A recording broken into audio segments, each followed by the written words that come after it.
Kadangkala, Tuhan memberikan waktu yang cukup untuk menyelesaikan apa yang perlu diselesaikan, tidak lebih dari itu.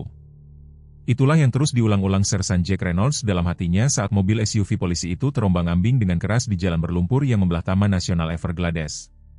Tangannya yang kasar mencengkeram dashboard, buku-buku jarinya memutih di atas kulitnya yang berbintik matahari. Di usia 60 tahun, dengan surat pensiun terselip di saku dadanya, dia sudah melihat hampir segalanya selama 35 tahun masa tugasnya. Namun, panggilan radio yang masuk 10 menit lalu membuatnya merinding. Petugas K9 terluka, kemungkinan serangan piton, simpang 14 dekat lingkar Sawgrass. Bukan sembarang petugas K9. Itu adalah Luna. Lunanya, anjing gembala Jerman yang telah berada di sisinya selama 9 tahun, yang telah menerima peluru untuknya selama perampokan ban pada tahun 2018, yang mengunjungi istrinya di rumah sakit setiap hari sampai kanker merenggutnya 3 tahun lalu. Anjing yang seharusnya pensiun bersamanya tepat 14 hari lagi. Injak gasnya, Andrews, gerutu Reynolds kepada petugas muda di belakang kemudi. Ular itu tidak akan menunggu kita tiba, petugas Michaela. Andrews menginjak pedal gas lebih dalam, lumpur menyembur ke belakang saat mereka meluncur di tikungan lain. Panasnya musim panas menekan jendela seperti kekuatan fisik, kelembapan begitu tebal hingga bisa dikunyah, bahkan dengan AC yang menyala. Reynolds memeriksa arlojinya. Mereka masih 4 menit lagi. Sersan, saya mendapat konfirmasi visual, radio itu berderak. Itu pasti Luna. Piton, sepertinya 4,5, mungkin 5 meter. Kondisinya buruk, Pak. Reynolds menyambar radio. Apakah dia bernapas? Jangan berani-berani mengatakan dia sudah pergi. Masih bernapas, Pak, tetapi ular itu melilit perutnya. Setiap kali dia menghembuskan napas, lilitannya semakin kencang. Dokter Charter memperkirakan kita punya waktu sekitar 3 menit sebelum lilitan berikutnya menghancurkan tulang rusuknya sepenuhnya. 3 menit. Reynolds merasakan keringat menetes di tulang punggungnya, yang tidak ada hubungannya dengan panasnya Florida. Dalam benaknya, dia bisa melihat Luna, mata coklatnya yang cerdas, warna abu-abu mulai membekukan moncongnya, bekas luka di atas bahu kirinya tempat peluru itu menembus. Bagaimana dengan Max? Reynolds bertanya, memikirkan anjing gembala Jerman lainnya di kepolisian, pasangan Luna, baik secara profesional maupun sebaliknya. Apakah dia ada di tempat kejadian? Petugas Tanner tiba bersama Max 2 menit lalu, jawabnya. Itu sebenarnya bagian dari masalahnya, Pak. Max mengamuk.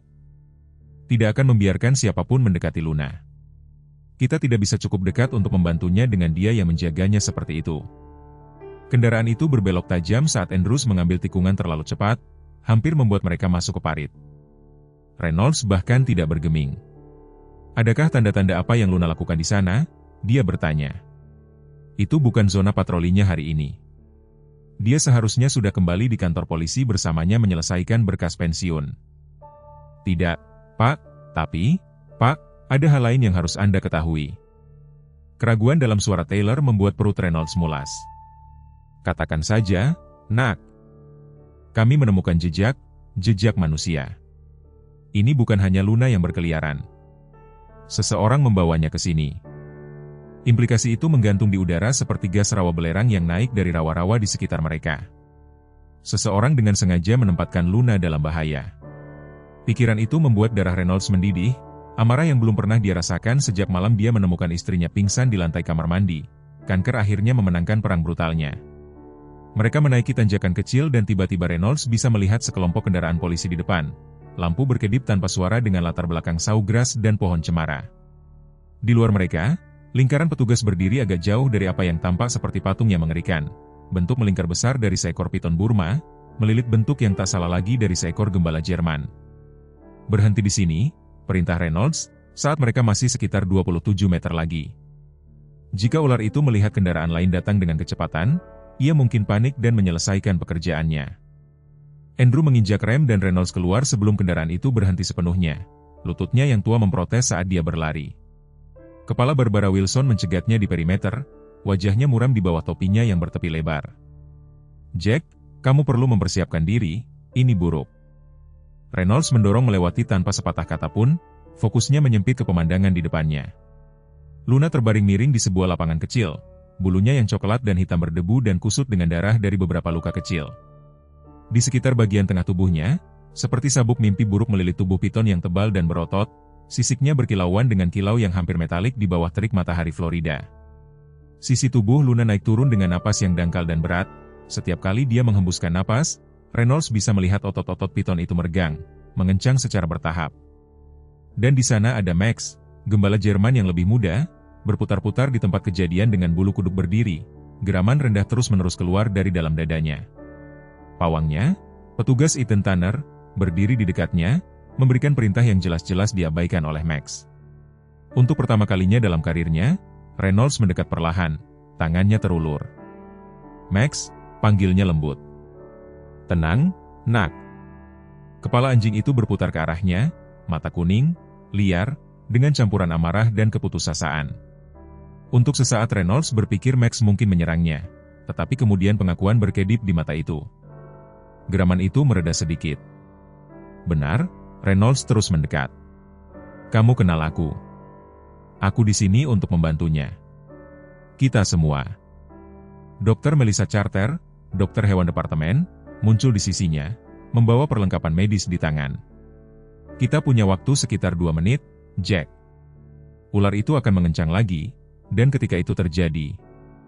Dia tidak perlu menyelesaikan kalimatnya. Reynolds melihat reptil besar itu, pada kekuatan Luna yang memudar, pada lingkaran petugas, tidak yakin bagaimana melanjutkan tanpa mempertaruhkan kedua anjing dan diri mereka sendiri. Tangannya tanpa sadar bergerak untuk menyentuh surat pensiun di sakunya. Kadang-kadang, gumamnya lebih kepada dirinya sendiri daripada orang lain. Tuhan memberikan waktu yang cukup. Kemudian, lebih keras, kepada tim yang berkumpul. "Kita punya satu kesempatan untuk ini. Inilah yang akan kita lakukan." Tinggalkan suka dan bagikan pemikiran Anda di komentar. Bersama dengan kota tempat Anda menonton dari sekarang, mari kita lanjutkan dengan cerita. Lingkaran petugas terbelah saat Reynolds mendekati pemandangan mimpi buruk itu. Mata Luna, mata setia dan cerdas yang telah menatapnya untuk meminta bimbingan selama hampir 1 dekade, menemukan matanya. Terlepas dari penderitaannya, ekornya berdebam lemah di tanah sebagai pengakuan. Isyarat sederhana itu hampir menghancurkan hati Reynolds. "Tenang, nak," bisiknya, berjongkok tepat di luar jangkauan piton besar itu. "Aku di sini sekarang." Dari dekat, kondisi Luna bahkan lebih buruk dari yang dia duga.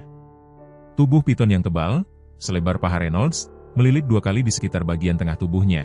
Tekanan itu terlihat menghimpit tulang rusuknya. Tetesan kecil darah merembes dari tempat sisik ular itu telah menggerus kulitnya. Rangka tubuh gembala Jermannya yang dulunya bangga tampak tiba-tiba rapuh. 9 tahun usianya membebani tubuhnya. Saat dia berjuang untuk setiap napas, Max terus berjalan mondar-mandir dengan gelisah. Otot-ototnya beriak di bawah bulunya yang hitam dan coklat yang mengkilap. Tidak seperti moncong Luna yang beruban, Max berada di masa jayanya pada usia 7 tahun. Kuat, waspada, dan saat ini, benar-benar ketakutan untuk pasangannya. Pawangnya, petugas Ethan Tanner, mempertahankan cengkeraman buku-buku jari yang memutih pada talinya. Dia tidak pernah membangkang perintah sebelumnya. Jelas Tanner, wajah petugas muda itu memerah karena tenaga. "Aku tidak bisa membuatnya tenang." Sepertinya dia kerasukan. Reynolds mengangguk tanpa mengalihkan pandangannya dari Luna. "Itu bukan pembangkangan, nak, itu pengabdian." Kepala Barbara Wilson melangkah di samping Reynolds, kehadiran komandonya yang biasa, diredam oleh beratnya situasi. Dalam 20 tahun karirnya, dia tidak pernah kehilangan petugas K9 dalam pengawasannya dan Reynolds bisa melihat di matanya bahwa dia tidak akan memulai hari ini.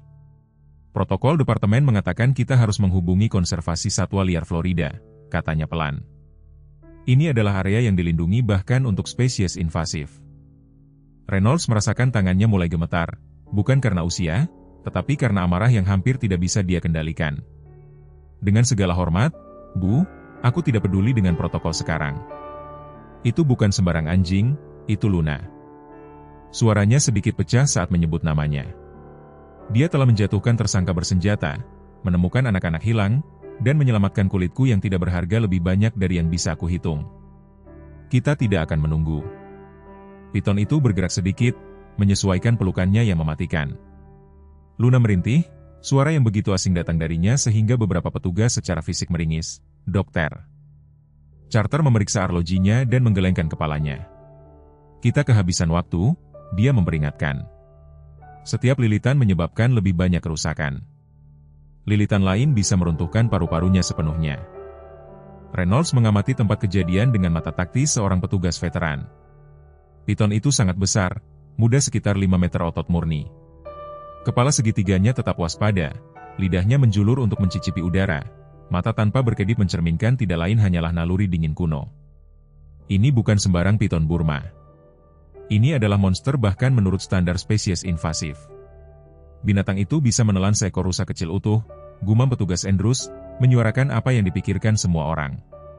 Atau seekor anjing, tambah Tanner dengan muram. Reynolds mengabaikan komentar itu, malah berfokus pada posisi ular itu. Lilitan ototnya melilit terutama di sekitar bagian tengah tubuh Luna, tetapi kepalanya tetap bergerak, bahaya yang signifikan bagi siapapun yang mencoba penyelamatan. Yang lebih mengkhawatirkan adalah bagaimana ujung ekornya telah berlabuh di sekitar lutut cemara terdekat, memberikan ular itu daya ungkit untuk mempertahankan cekikannya. Kita perlu mengerjakan kedua ujungnya secara bersamaan, Reynolds memutuskan. Carter, apa cara teraman untuk mengeluarkannya tanpa menyebabkan lebih banyak cedera? Dokter hewan itu berlutut, berhati-hati untuk menjaga jaraknya. Idealnya kita perlu melepaskannya, mulai dari kepala, tetapi Anda perlu melumpuhkan kepala itu terlebih dahulu. Ia bisa menyerang siapapun yang mendekat. Berapa lama Luna akan bertahan jika kita menembak ular itu? Tanya seorang petugas pemula, tangannya melayang di dekat senjatanya. Dr. Carter menggelengkan kepalanya dengan tegas. Otot-otot ular itu akan berkontraksi seketika jika terbunuh. Itu bisa menghancurkannya sebelum kita bisa melepaskannya. Max tiba-tiba menerjang ke depan, hampir menarik tali dari genggaman Tanner. Gonggongannya dalam dan berwibawa, bukan gonggongan waspada biasanya, tetapi sesuatu yang lebih mendesak, hampir komunikatif. Reynolds pernah mendengar Luna membuat suara serupa ketika mencoba mengarahkan pawang ke bukti atau tersangka. Dia mencoba memberitahu kita sesuatu, kata Reynolds, mempelajari perilaku anjing yang lebih muda itu. Gembala Jerman itu berusaha keras ke arah Luna, lalu tiba-tiba mengalihkan perhatiannya ke tempat sekitar 3 meter di sebelah kiri mereka, menggonggong dengan desakan. Ada apa, nak? Tanner melonggarkan tali sedikit, memungkinkan Max untuk membawanya beberapa langkah ke arah itu. Rumput di sana diratakan dalam pola yang tidak biasa. Reynolds mengikuti matanya yang berpengalaman, dengan cepat melihat apa yang sudah dideteksi Max. Bekas sepatu bot segar cukup dalam untuk menunjukkan seseorang dengan berat badan yang lumayan dan pola menyeret aneh di sampingnya. Seseorang ada di sini, Reynolds mengkonfirmasi, berjongkok untuk memeriksa bukti. Baru-baru ini, dan mereka menyeret sesuatu yang berat. Kepala Wilson bergabung dengannya, ekspresinya menjadi gelap. Kau memikirkan apa yang kupikirkan? Reynolds mengangguk muram. Seseorang membawa ular itu ke sini dengan sengaja. Implikasi itu membebani kelompok itu. Ini bukan pertemuan acak. Luna tidak sengaja menemukan piton selama patroli rutin. Ini disengaja.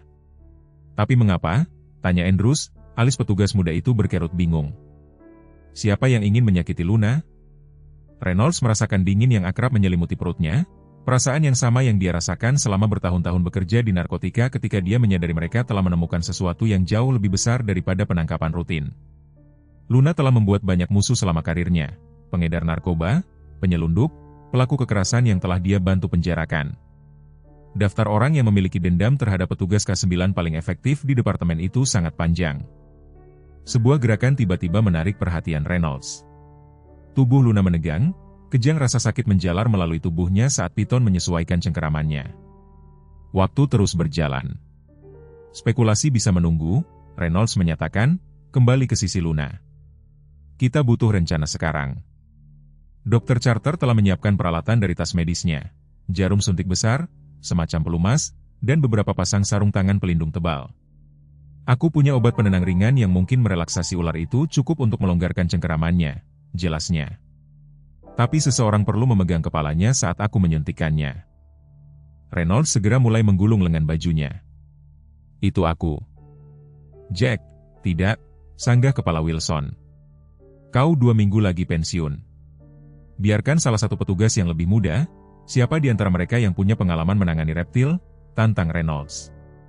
Ketika tidak ada yang menjawab, dia melanjutkan, itulah yang kupikirkan. Aku tumbuh besar bergulat dengan aligator sebelum itu ilegal. Ini tidak berbeda. Itu sedikit berlebihan.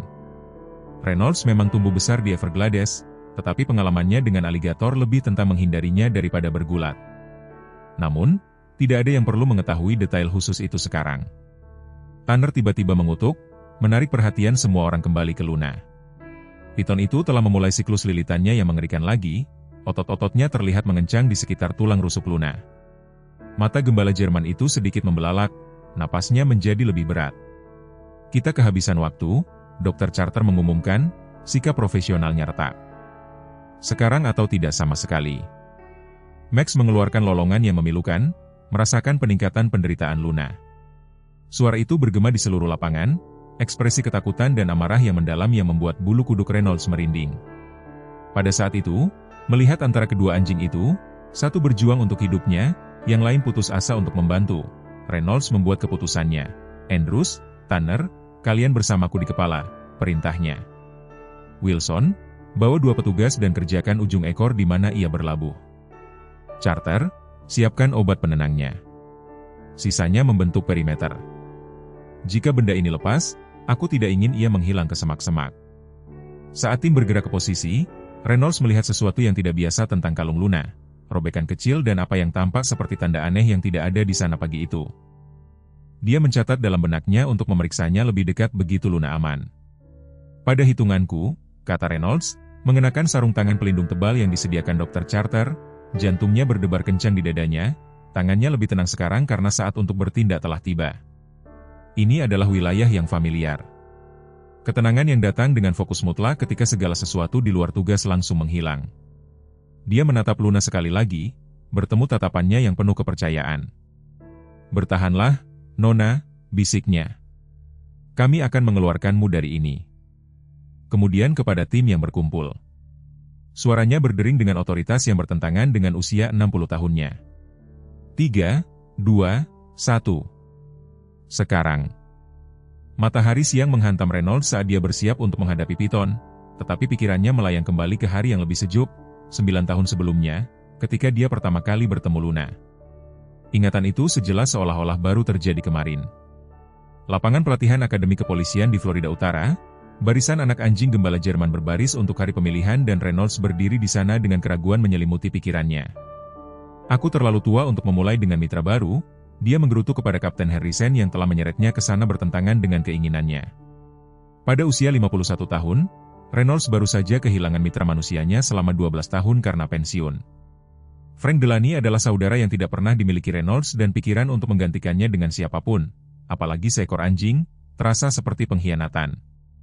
Departemen bergerak menuju unit K9 untuk petugas veteran, Harrison menjelaskan untuk ke-10 kalinya, lebih sedikit ketegangan fisik dan kau bisa bekerja sebagian besar solo. Kupikir itu akan menarik bagi pantat tuamu yang rewel. Reynolds mengerutkan kening, memindai barisan anak anjing gembala Jerman dengan pawang mereka yang bersemangat. Sebagian besar anjing itu berusaha keras pada tali mereka, menggonggong dengan bersemangat pada pawang potensial yang berjalan lewat. Kecuali satu, seekor betina kecil di ujung barisan, duduk diam sempurna mengawasi segalanya, dengan mata cerdas yang tampaknya mengevaluasi setiap manusia yang lewat. Yang itu, kata pelatih itu, mengikuti tatapan Reynolds. Itu Luna, 6 bulan dan sudah menunjukkan lebih banyak fokus daripada anjing 2 kali usianya. Tapi aku harus memperingatkanmu, dia khusus tentang siapa yang dia ajak bekerja sama. Reynolds mendekat dengan hati-hati, mengharapkan anak anjing itu untuk meringkuk atau melompat seperti yang lain. Sebaliknya, Luna tetap duduk, matanya melacak setiap gerakannya. Ketika dia berlutut sejajar dengannya, lututnya memprotes sepanjang jalan, dia memiringkan kepalanya, mempelajarinya dengan intensitas yang terasa hampir manusia. Dia mengukurmu, komentar pelatih itu dengan geli. Tidak banyak yang bisa diukur akhir-akhir ini, gumam Reynolds, mengulurkan tangannya, telapak tangan ke atas, sebagai persembahan perdamaian. Luna mengendus jarinya dengan lembut, lalu melakukan sesuatu yang membuat pelatih itu tersentak. Dia meletakkan cakarnya langsung di tangan Reynolds, seolah-olah menyegel kontrak. Wah, sial, bisik pelatih itu. Dalam 15 tahun melatih anjing polisi, aku belum pernah melihat itu sebelumnya. Reynolds tidak terkesan, mungkin hanya ingin camilan di sakuku. Kau tidak punya camilan di sakumu, Sersan. Reynolds menunduk pada anak anjing itu lagi, bertemu mata yang penuh pengetahuan itu. Ada sesuatu di sana, kualitas jiwa tua yang beresonansi dengan pandangannya yang lelah dunia. Sebelum dia bisa menghentikan dirinya sendiri, dia bertanya, apakah dia sudah punya nama? Yang asli? Maksudku hanya penunjukannya? Luna berarti bulan dalam bahasa Latin. Dia lahir saat bulan purnama, dan staf malah mengatakan dia tidak mengeluarkan suara, hanya menatapnya melalui jendela. Reynolds mengangguk, sesuatu berklik pada tempatnya. Almarhum istrinya, Eleanor, mencintai bulan, dulu menyeretnya keluar pada malam yang cerah hanya untuk menatapnya, mengklaim itu terlihat berbeda setiap saat. Kebetulan itu terasa signifikan. Entah bagaimana anjing itu punya lebih banyak akal daripada setengah dari kepolisian. Aku bersumpah atas kuburan ibuku, Reynolds mendapati dirinya berkata, dia akan melakukannya. Ingatan itu beralih ke kasus besar pertama mereka bersama. 6 bulan kemudian, seorang anak laki-laki berusia 5 tahun telah berjalan menjauh dari piknik keluarga di dekat Hutan Nasional Ocala. 3 hari pencarian tidak membuahkan hasil dan harapan memudar saat sistem badai mendekat. Reynolds dan Luna, yang masih membangun kemitraan mereka, telah ditugaskan ke sektor yang sudah dicari 2 kali. Buang-buang waktu, kata komandan insiden. Tapi kita perlu menunjukkan kepada keluarga bahwa kita masih mencari. Reynolds tersinggung dengan kekalahan itu. Anjingku belum mencarinya, jawabnya kaku. Eleanor masih hidup saat itu, berjuang melawan serangan kanker pertamanya. Pagi itu dia meremas tangannya dan berkata, Jack, temukan anak kecil itu, bawa dia pulang ke ibunya. Keyakinan tenang dalam suaranya telah memperkuat tekadnya. Luna berbeda hari itu, lebih fokus, lebih bertekad. 4 jam ke dalam pencarian mereka, dengan hujan mulai turun, dia tiba-tiba mengubah arah, menarik Reynolds ke dalam semak-semak lebat dari padang rumput palem yang telah dilewati oleh tim pencari sebelumnya karena terlalu sulit untuk dinavigasi. Luna, apa yang kau lakukan? Kita perlu tetap pada grid, keluh Reynolds, merunduk di bawah cabang dan mengutuk saat duri mengenai seragamnya. Luna telah mengabaikannya sepenuhnya, pertama dan satu-satunya waktu dia pernah membangkang perintah langsung. Dia menarik lebih keras, merengek dengan urgensi yang membuat Reynolds berhenti mempertanyakan dan mulai mengikuti. 20 menit kemudian, mereka menemukan anak laki-laki itu meringkuk di dalam batang kayu berlubang, dehidrasi dan ketakutan, tetapi masih sangat hidup. Ketika mereka membawa anak itu kembali ke pos komando, Eleanor telah menunggu di sana. Setelah berkendara keluar, meskipun dia lemah karena kemoterapi. Pandangan bangga di wajahnya saat dia menyaksikan Luna menerima belayan dan pujian dari orang tua anak laki-laki yang berlinang air mata bernilai segalanya. Anjing itu, kata Eleanor dalam perjalanan pulang, mengulurkan tangan untuk membelai kepala Luna. Dia istimewa, Jack, dia akan mengubah hidupmu. Reynolds tidak tahu saat itu betapa benarnya Eleanor. Selama 3 tahun berikutnya, saat kanker Eleanor berkembang, mundur, dan berkembang lagi, Luna telah menjadi lebih dari sekadar mitranya di kepolisian. Dia telah menjadi kehadiran yang mantap yang membuatnya tetap berfungsi selama saat-saat terburuk, tidur di kaki Eleanor selama tinggal di rumah sakit, dengan lembut mendorong Reynolds untuk makan ketika dia lupa, meletakkan kepalanya di pangkuannya selama malam-malam panjang ketika tidur tidak datang sehari setelah pemakaman. Reynolds mendapati dirinya duduk di beranda belakang dengan segelas whisky di tangan, merenungkan betapa mudahnya untuk terus minum sampai rasa sakit itu berhenti. Luna telah mengawasinya dari ambang pintu untuk waktu yang lama, lalu menghilang ke dalam rumah. Dia kembali menyeret talinya, menjatuhkannya di kakinya, dengan tatapan yang jelas mengatakan, cukup dengan ini, kita punya pekerjaan yang harus dilakukan. Kau memaksa, bukan? Gerutu Reynolds, tetapi dia meletakkan gelas dan mengambil tali itu. Mereka berjalan bermil-mil hari itu dan hari berikutnya dan hari berikutnya. Perlahan, Reynolds telah menemukan jalannya kembali ke beberapa kemiripan kehidupan. Luna telah menyelamatkannya seperti dia telah menyelamatkan anak kecil itu di hutan. Gonggongan tajam dari Max menarik Reynolds kembali ke masa kini, ke Piton, bahaya dan Luna berjuang untuk hidupnya. Dia mengedipkan mata menjauh dari ingatan, memfokuskan kembali pada masalah taktis di hadapannya. Kau bersama kami, Sersan?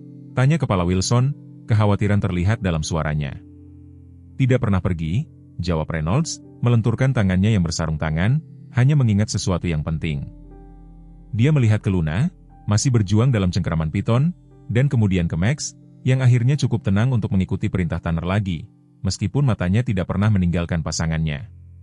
Keduanya memiliki sejarah mereka sendiri. Reynolds ingat, Max datang ke departemen 3 tahun setelah Luna, anjing bermasalah yang telah ditinggalkan oleh pawang lain. Terlalu agresif, kata mereka, terlalu tidak dapat diprediksi. Reynolds telah menyarankan untuk memasangkannya dengan Luna untuk latihan-pelatihan dan sesuatu yang luar biasa telah terjadi. betina yang lebih tua dan mantap entah bagaimana berkomunikasi dengan jantan yang sulit diatur dengan cara yang tidak dapat dipahami oleh pawang manusia.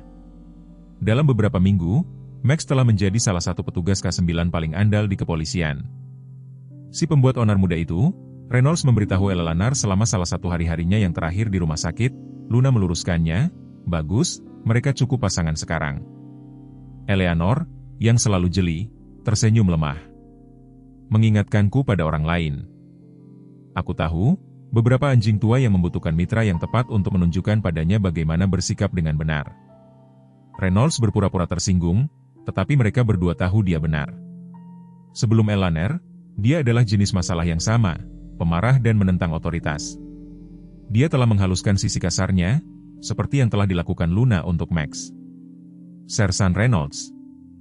Dr. Carter memanggil dengan mendesak. "Kita perlu bergerak sekarang." Napas Luna semakin buruk. Reynolds mengangguk tajam, mendorong ingatan itu ke samping. "Mari bawa dia pulang," katanya, suaranya mantap, dengan tekad, sekali lagi. Dengan ketepatan taktis, Reynolds memposisikan timnya di sekitar Piton. Andrews dan Tanner mengapitnya, ekspresi mereka suram tetapi bertekad. Saat mereka bersiap untuk menangani kepala ular itu, kepala Wilson dan dua petugas mengambil posisi di dekat ekor, di mana ia berlabuh di sekitar lutut cemara. Dr. Carter berdiri siap dengan jarum suntik obat penenang, sementara petugas yang tersisa membentuk perimeter dengan senjata yang ditarik sebagai upaya terakhir. Ingat, instruksi Reynolds, suaranya mantap meskipun adrenalin mengalir melalui sistemnya. "Kita perlu melumpuhkan kepala itu terlebih dahulu. Andrews, kau akan meraih tepat di belakang rahang. Tanner, kau amankan lehernya. Aku akan mengarahkan kepala menjauh dari Luna sehingga Carter dapat menyuntikkan obat penenang." "Bagaimana jika ia menyerang?" tanya Andrews, keringat membasahi dahinya. "Maka aku akan memastikan untuk menghalangi jalannya sebelum mencapai salah satu dari kalian," jawab Reynolds datar. Para petugas muda bertukar pandang, mengenali ketidakkegoisan dalam pernyataannya. Reynolds menoleh ke Wilson. "Bu, pada sinyal dariku, timmu mulai melepaskan ujung ekor. Perlahan dan mantap. Kita perlu mempertahankan tekanan yang merata atau ia akan merasakan kelemahan dan melilit lebih keras." Wilson mengangguk tajam. "Dimengerti. Aku sudah mengatasi masalah sejak sebelum kau memakai popok, Barbara," Reynolds menambahkan dengan sedikit kesombongannya yang lama, menggunakan nama depannya, meskipun protokol. "Ini hanya hari lain di kantor." Mulut kepala itu berkedut dalam apa yang mungkin merupakan senyuman dalam keadaan yang berbeda. "Ingat saja, Jack, aku mengawasi pesta pensiunmu itu. Jangan berani-berani membuatku mengubahnya menjadi upacara peringatan." Reynolds mendengus sebagai pengakuan, lalu berfokus pada Luna. Napasnya menjadi sangat dangkal. Setiap tarikan napas adalah perjuangan yang terlihat melawan pelukan Piton yang menghancurkan. Urgensi situasi tidak bisa lebih jelas. Sekarang, perintahnya, tim bergerak sebagai satu kesatuan. Reynolds mendekati kepala Piton dengan gerakan lambat dan hati-hati. Reptilia besar itu mengawasinya, matanya yang dingin dan tak berkedip mengikuti gerakannya, lidahnya yang bercabang menjulur cepat untuk mencicipi aromanya di udara. Dari dekat, makhluk itu bahkan lebih menakutkan. Kepalanya yang berbentuk segitiga hampir sebesar kepalan tangan pria, rahangnya yang kuat mampu mencengkeram mangsa, dengan gigi melengkung ke belakang yang dirancang untuk tidak pernah melepaskan. Tepat ketika Reynolds berada dalam jarak serang, keributan meletus dari pinggir lapangan. Seorang pria tinggi kurus berseragam konservasi marga satwa Florida menerobos perimeter petugas, wajahnya memerah karena marah. "Berhenti. Apa yang kau lakukan itu ilegal," teriak pria itu, sambil mengacungkan semacam dokumen yang tampak resmi. "Ini adalah habitat yang dilindungi dan ular piton itu harus ditangkap utuh untuk tujuan penelitian. Gangguan itu sudah cukup." Otot-otot piton menegang, kepalanya tertarik ke belakang sebagai persiapan untuk menyerang. Reynolds nyaris tidak punya waktu untuk meneriakkan peringatan sebelum ular itu meluncur ke depan, bukan ke arahnya tetapi ke arah Andrews, yang membeku karena terkejut karena interupsi orang baru itu. Reynolds bereaksi secara naluriah, melemparkan dirinya di antara Andrews dan ular yang menyerang. Dia merasakan benturan pada sarung tangan pelindungnya saat dia berhasil membelokkan kepala piton menjauh dari sasarannya. Kekuatan gerakan itu membuatnya terhuyung, tetapi Tanner ada di sana meraih ular itu tepat di belakang kepala dengan tangan bersarung tangannya. "Kena," teriak Tanner, berjuang untuk mempertahankan cengkeramannya saat reptil kuat itu menggeliat dalam genggamannya. Reynolds pulih dengan cepat, menambahkan kekuatannya pada Tanner. Bersama-sama mereka mengendalikan kepala piton sementara Andrews, terguncang tetapi profesional, mengamankan lehernya. Sekarang, Charter, perintah Reynolds. Dokter hewan itu melesat maju, menusukkan jarum suntik ke bagian berotot tepat di belakang kepala ular itu. Perjuangan piton meningkat sebentar, kemudian berangsur-angsur mulai mereda saat obat penenang mulai bekerja. Wilson, mulai lepaskan lilitannya, panggil Reynolds, sambil mempertahankan cengkeramannya pada kepala ular yang semakin jinak itu. Di ujung lain, tim kepala polisi memulai proses pelepasan ekor piton dari titik jangkar dengan hati-hati. Saat mereka bekerja, Reynolds berhadapan muka dengan petugas konservasi marga satwa yang hampir menyebabkan bencana. "Apa yang kau pikirkan?" gerutu Reynolds, tidak melepaskan cengkeramannya pada piton. "Kau hampir membunuh petugasku." Pria itu menyesuaikan kacamatanya dengan gugup tetapi tetap berdiri tegak. "Saya petugas lingkungan James Patterson. Apa yang kau lakukan melanggar setidaknya 3 peraturan perlindungan. Piton itu adalah bagian dari studi pelacakan pergerakan spesies invasif." Reynolds menatap pria itu dengan tidak percaya. Apakah studi pelacakan itu termasuk membiarkannya membunuh anjing polisi?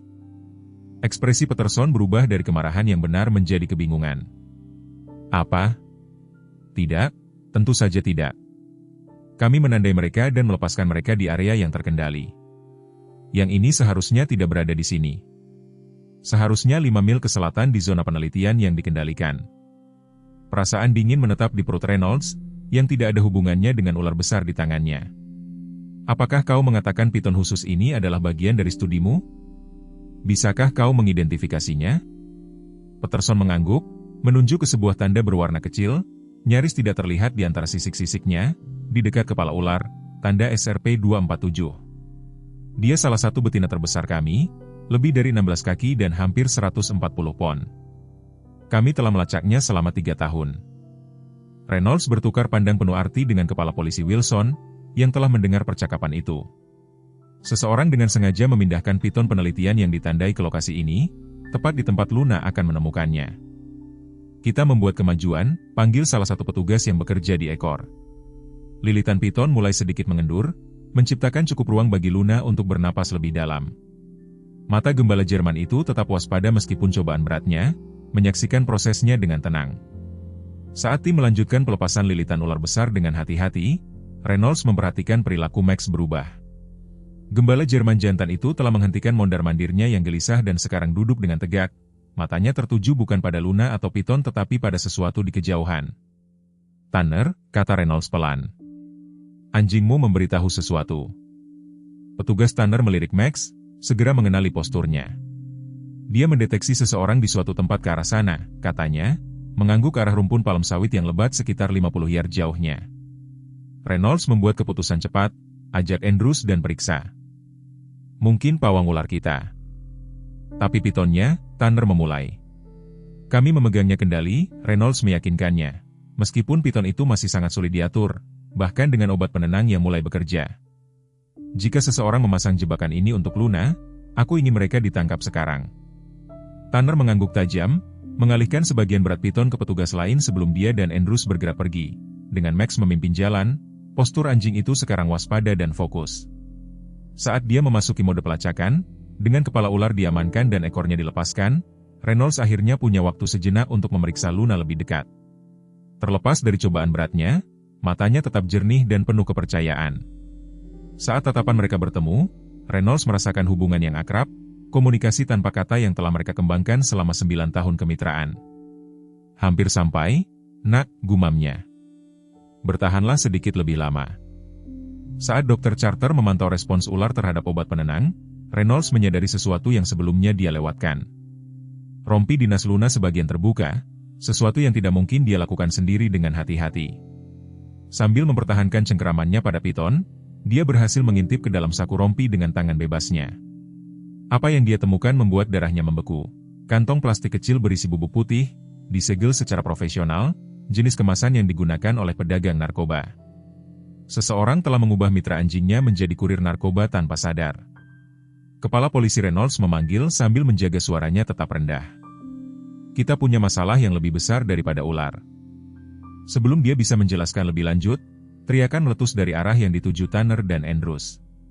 Tembakan menyusul, satu, lalu dua lagi secara berurutan.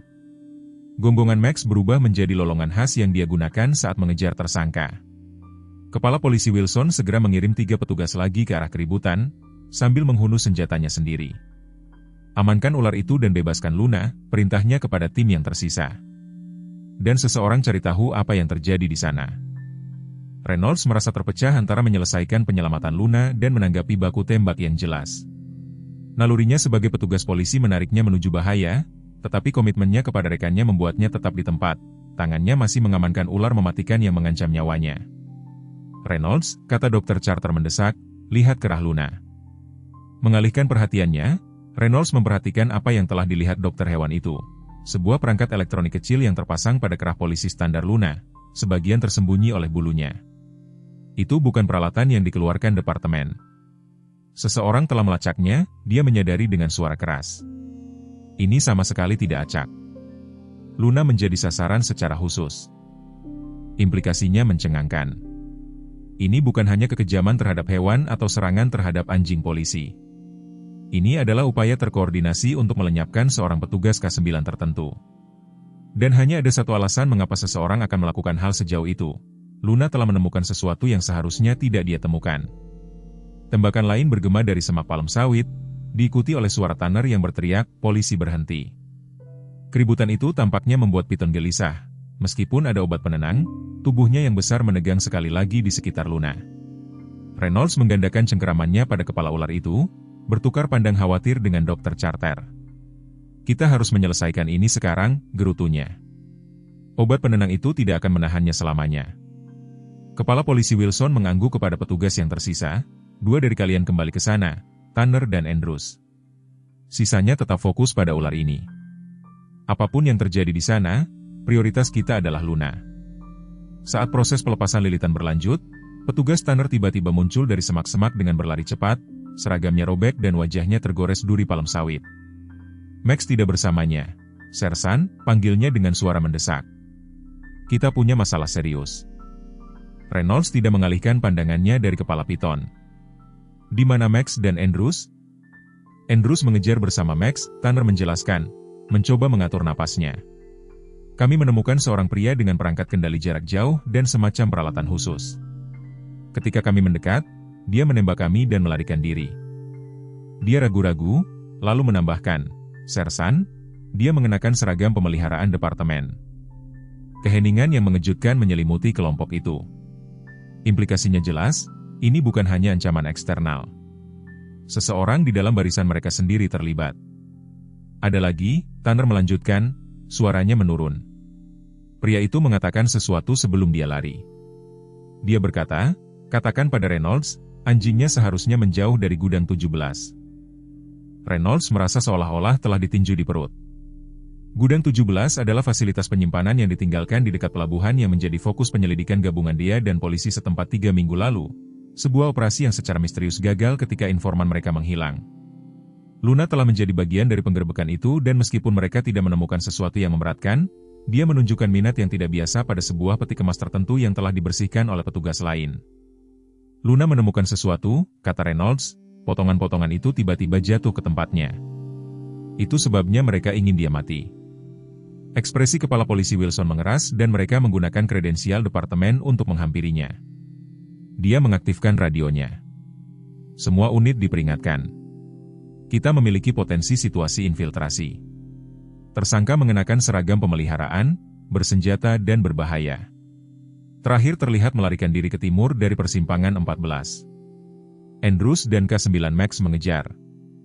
Lilitan Piton telah mengendur cukup sehingga mereka sekarang dapat melihat sejauh mana luka-luka Luna. Napasnya membaik tetapi ekspresi Dr. Charter tetap muram saat dia memeriksa tulang rusuk anjing itu.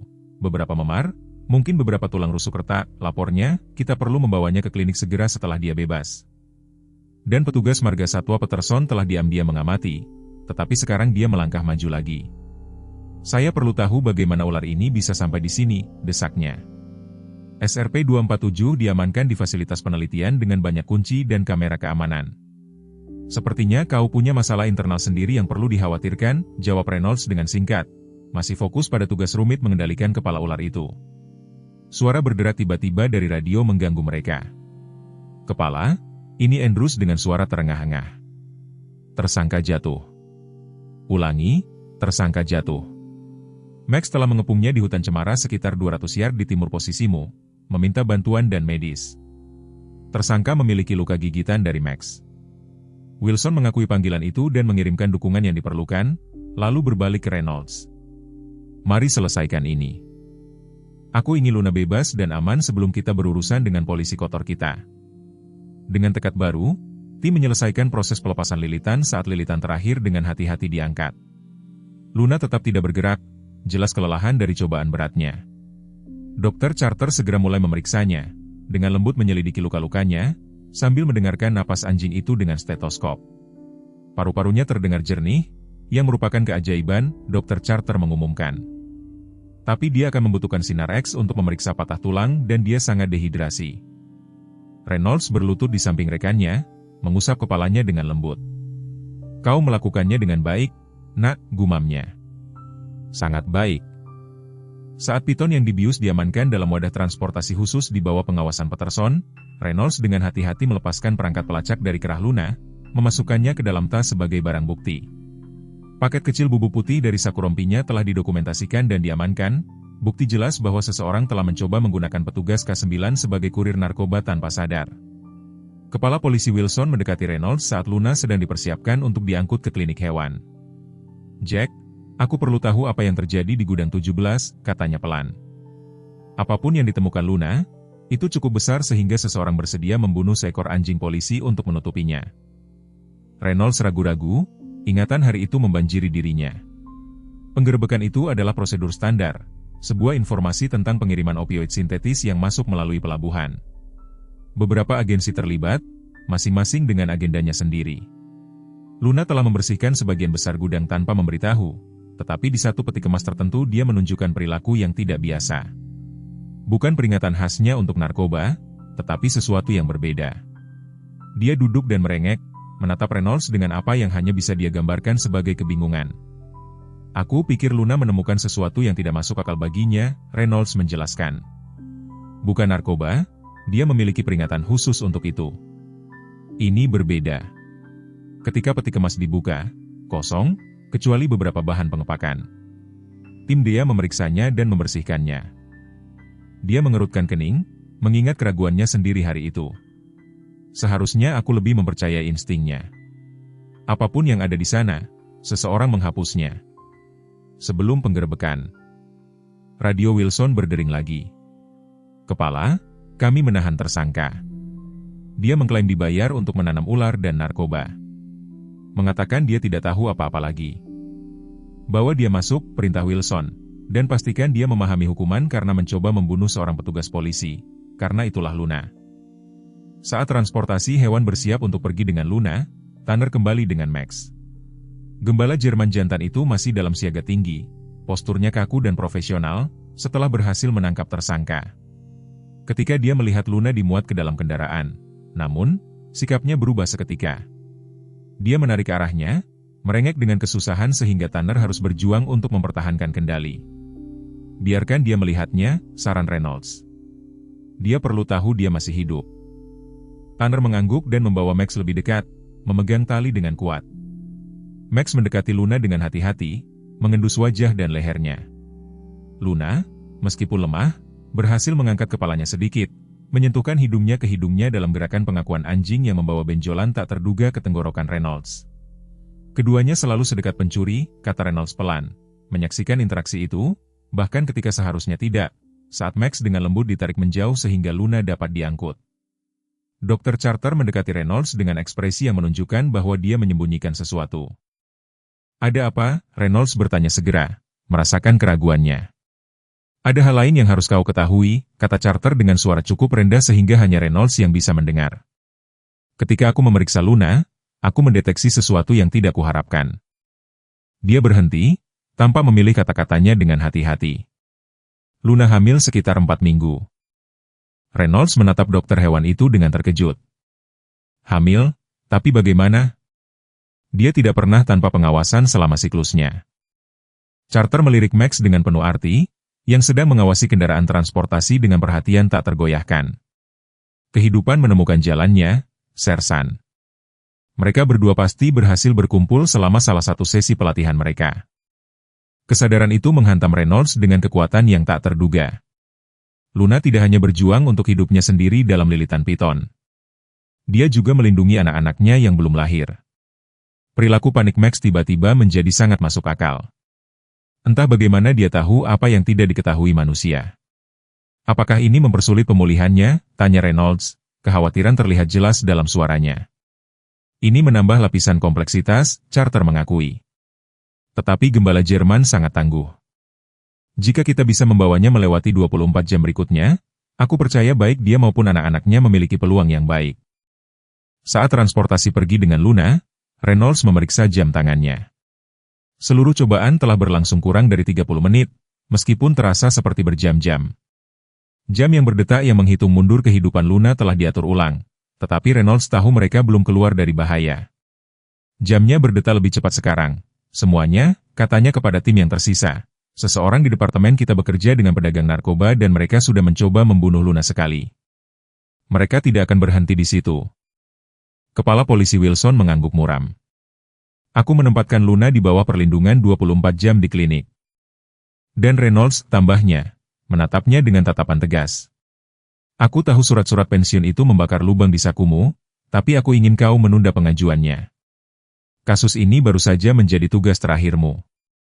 Reynolds mengangguk, keputusannya sudah dibuat saat dia melihat perangkat pelacak di kerah Luna.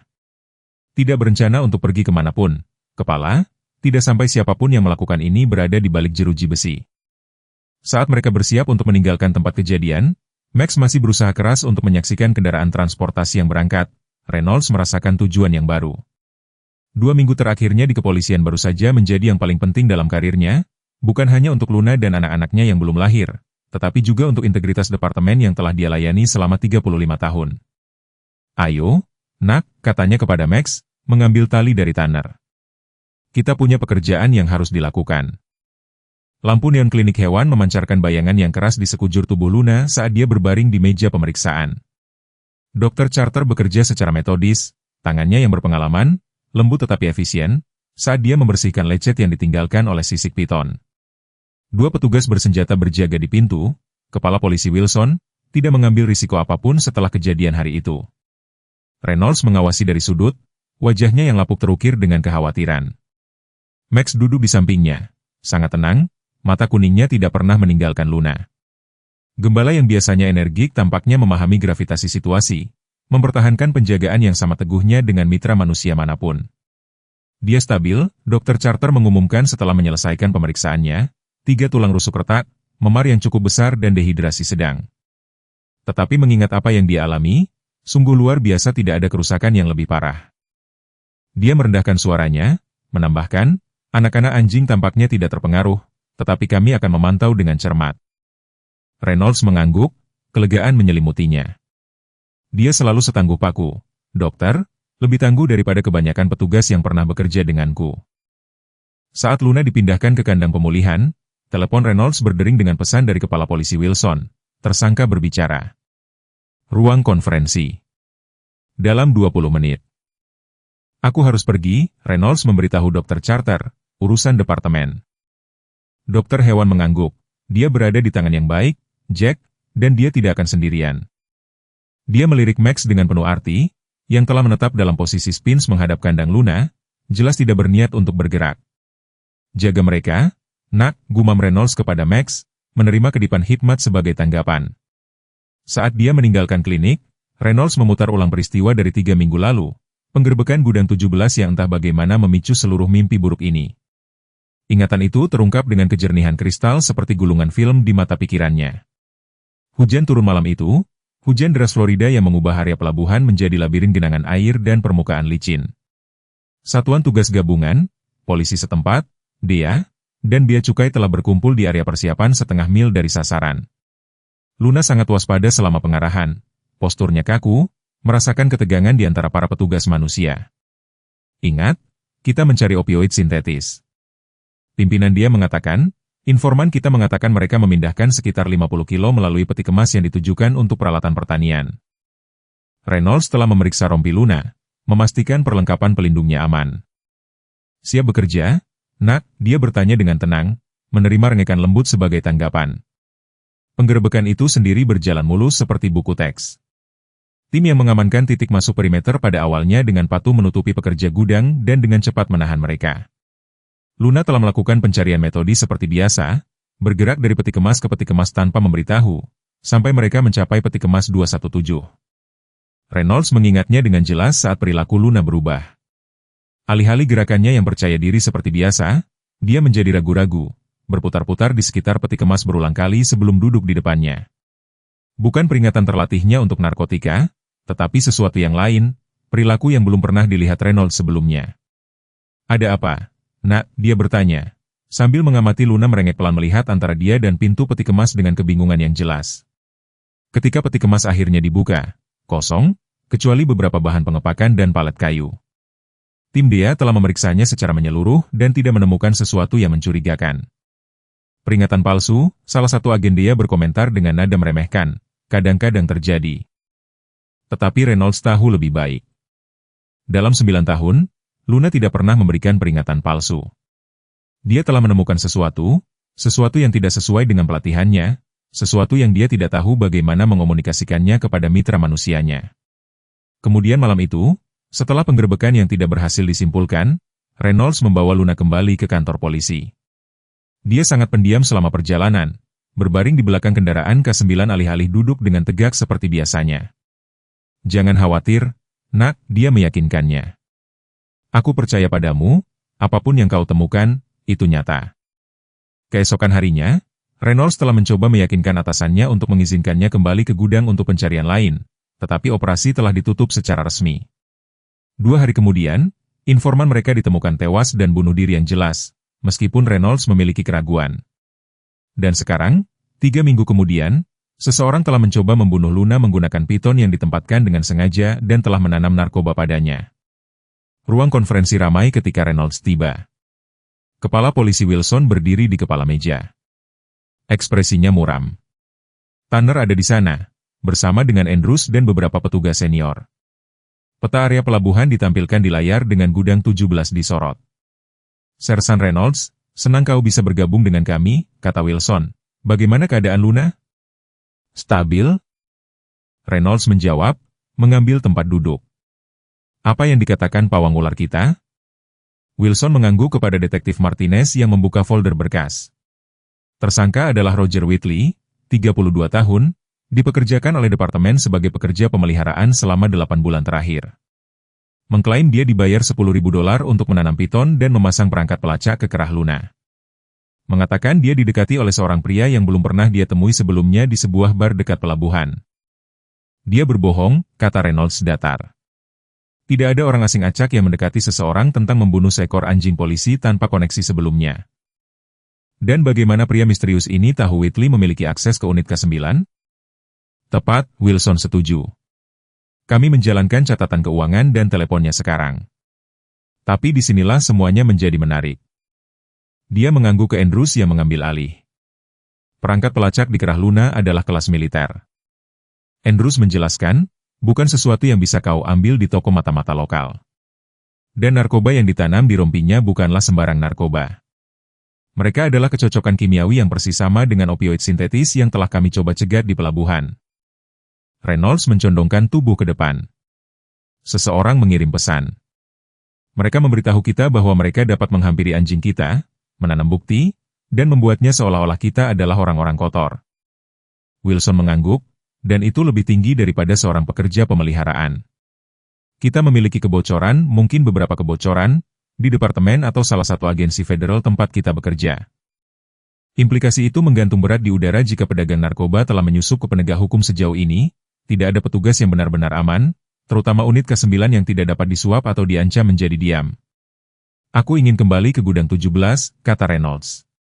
Apapun yang ditemukan Luna 3 minggu lalu, itu adalah kunci untuk semua ini. Wilson menggelengkan kepalanya. Gudang telah dibersihkan sejak penggerebekan. Apapun yang ada di sana sudah lama hilang. Mungkin tidak semuanya, desak Reynolds. Luna bingung dengan apa yang dia temukan. Itu bukan narkoba, dia memiliki peringatan khusus untuk itu. Itu sesuatu yang lain, sesuatu yang tidak sesuai dengan parameter pelatihannya. Dia berhenti membentuk sebuah ide, aku perlu akses ke semua bukti yang dikumpulkan dari penggerebekan itu, termasuk bahan pengepakan dari peti kemas 217. Wilson mempertimbangkan ini lalu mengangguk. Tanner, pergi bersamanya ke loker barang bukti. Andrews, terus bekerja dengan forensik digital pada perangkat pelacak itu. Sisanya, tinjau setiap kasus yang melibatkan Gudang 17 selama setahun terakhir. Seseorang yang terhubung dengan departemen kita bekerja dengan pedagang narkoba dan aku ingin mereka ditemukan. Kemarin, saat pertemuan bubar, telepon Reynolds berdering dengan pesan teks dari Dr. Charter. Luna bangun, meminta untukmu. Dengan caranya sendiri. Reynolds menunjukkan pesan itu kepada Tanner. Loker barang bukti harus menunggu. Aku perlu melihat rekanku dulu. Aku akan mengantarmu, Tanner menawarkan ekspresinya simpatik. Aku juga ingin memeriksa Max jika situasi kita terbalik. Perjalanan kembali ke klinik hewan itu menegangkan, dengan kekhawatiran yang tak terucapkan. Saat mereka mendekati gedung, Tanner akhirnya memecah kesunyian. Sersan, ada sesuatu yang perlu kukatakan padamu, katanya. Buku-buku jarinya memutih di setir. Tentang Max dan Luna.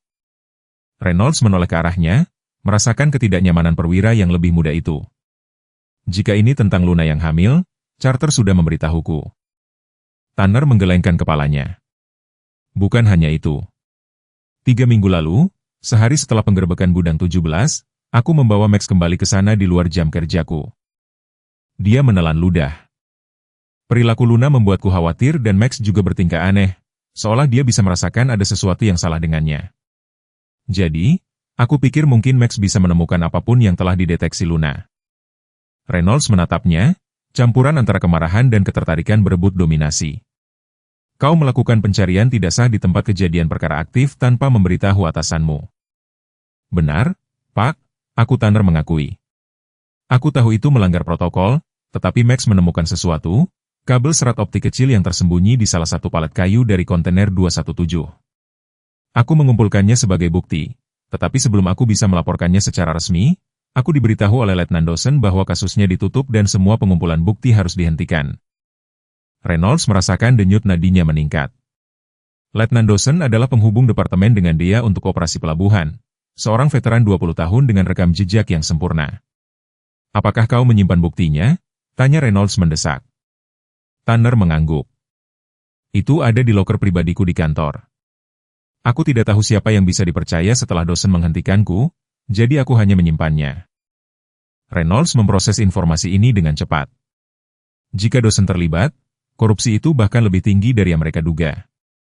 Apakah ada orang lain yang tahu tentang ini? Apakah kau sudah memberitahu Wilson? Tidak, Pak, jawab Tanner. Hanya kau dan aku. Kami tidak menghubungkannya dengan serangan terhadap Luna sampai hari ini. Mereka tiba di klinik, percakapan terhenti sejenak saat mereka fokus pada keamanan. Kedua petugas yang menjaga pintu masuk mengangguk hormat saat Reynolds dan Tanner masuk.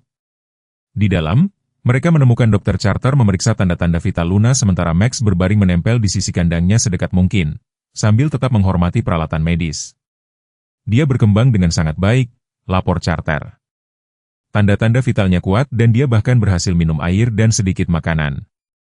Reynolds mendekati kandang, berlutut setinggi Luna. Mata anjing gembala Jerman itu berbinar saat melihatnya, ekornya menawarkan dentuman lemah ke tempat tidur. Terlepas dari jalur 4 dan peralatan pemantauan, dia mencoba bangkit. Tenang, nak, Reynolds menenangkan, meraih melalui jeruji kandang untuk dengan lembut membelai kepalanya. Kau istirahat saja sekarang. Kita akan menangkap orang-orang yang melakukan ini padamu.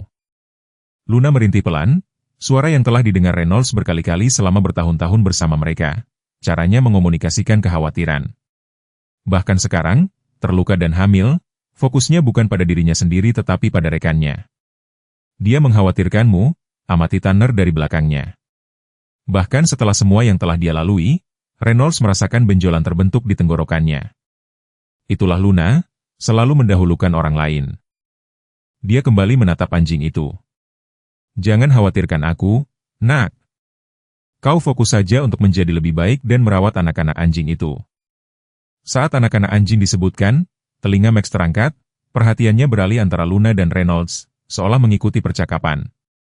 Reynolds tidak bisa menahan senyum melihat kekhawatiran dan kebanggaan anjing jantan itu. Kau punya banyak yang harus dipertanggungjawabkan, Tuan, katanya kepada Max dengan nada mengejek. Tapi kurasa jika Luna memilihmu, kau pasti melakukan sesuatu dengan benar.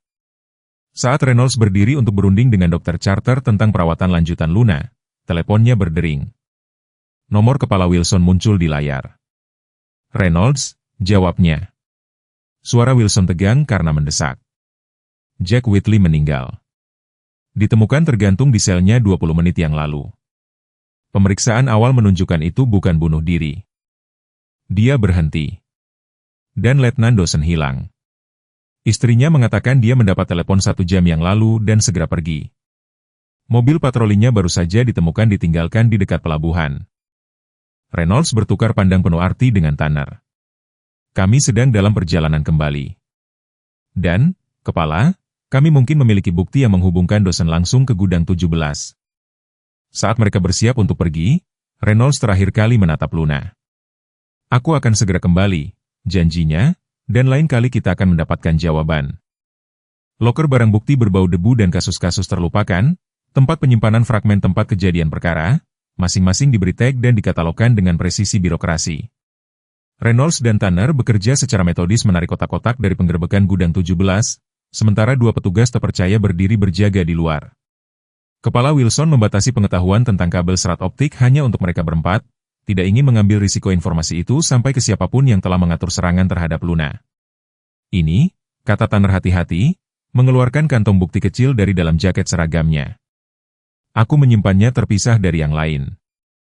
Reynolds memeriksa kabel tipis melalui plastik, tidak lebih dari 10 cm panjangnya dengan konektor khusus di setiap ujungnya.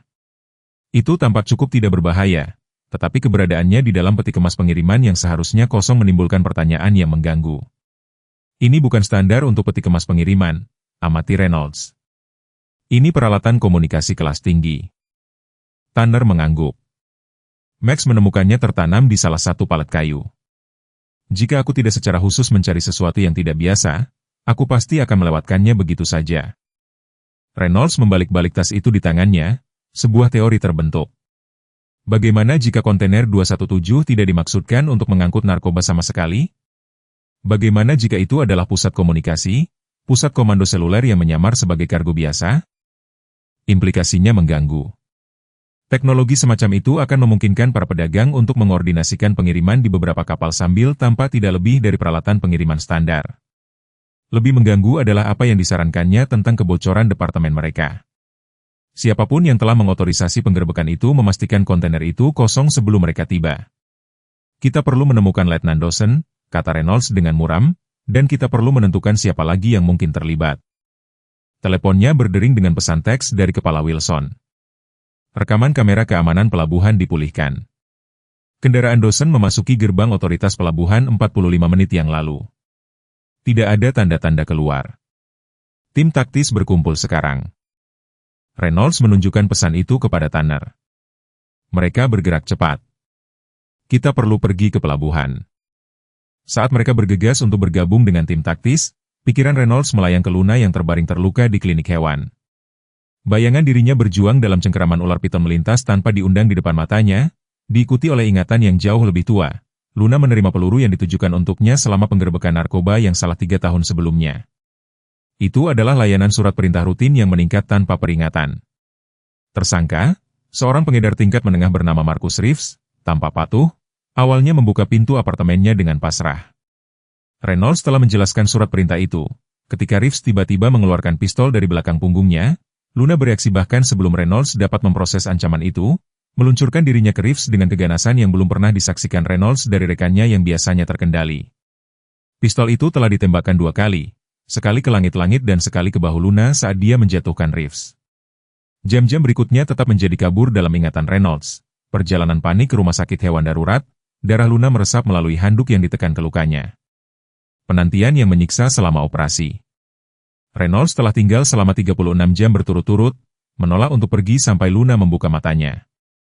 Ketika dia akhirnya sadar kembali, tindakan pertamanya adalah mencoba berdiri seolah melapor untuk bertugas, meskipun lukanya, Reynolds dengan lembut menahannya. Suaranya pecah saat dia mengatakan kepadanya, "Tidak kali ini, nak." Kau sudah melakukan cukup. Kau sudah melakukan lebih dari cukup.